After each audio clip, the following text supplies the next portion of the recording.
坏成这副模样还能不能修？老铁们可不要忘了，这是废铁回春的巴基斯坦，步行2里地来到这家小有名气的维修部，师傅席地而坐，假装研究一下维修方案。只不过这切割痕迹属实有点明显，老铁们也不用太纠结细节，过程才是关键。维修方案很明显，就是拿这根钢管替换掉损坏的部分。看着好像很简单，实际上操作难度并不小。车销加工留出装配余量后，直接用角磨机把损坏的部分切割下来。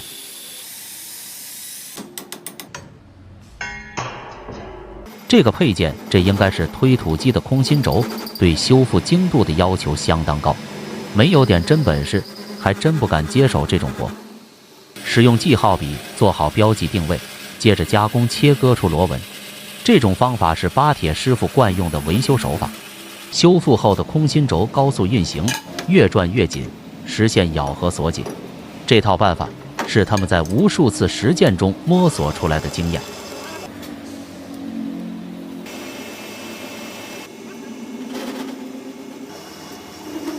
损坏缺失的部位初步车销加工完毕，真正考验手艺的环节这才刚刚开始。还记得前面提到的齿形结构吗？眼下就要进入加工齿牙的关键步骤。师傅先精准测量各项尺寸，拿冲头打点做好定位标记，紧接着放到钻台上面开孔。大家注意看，师傅并没有使用专用家具，直接手扶弓箭进行打孔。看着操作十分随性，可只要出现一点点偏差，后续齿形就根本没法正常啮合。那圆孔要怎么加工成齿牙？到这里，师傅的绝活就要上场了。在这之前，还需先对外轮廓车销修整，再加工出和另一半空心轴相适配的内螺纹。螺纹的丝距必须分毫不差，两者才能够严丝合缝旋合到一起。核对确认没问题，把两段轴旋紧对接。为了连接更加牢靠，还需车销出焊接坡口，随后再进行焊接加固，之后车销打磨平整。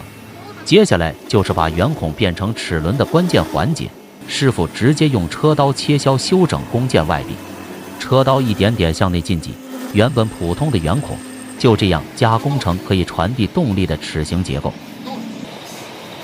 轴头位置还需要加工一段螺纹，师傅依旧沿用这套老办法，一点点加工出规格标准的螺纹。完工之后，再用打磨机把表面修整光滑。原本只能按废铁论斤卖掉的空心轴，经过一系列手工加工，直接满血复活。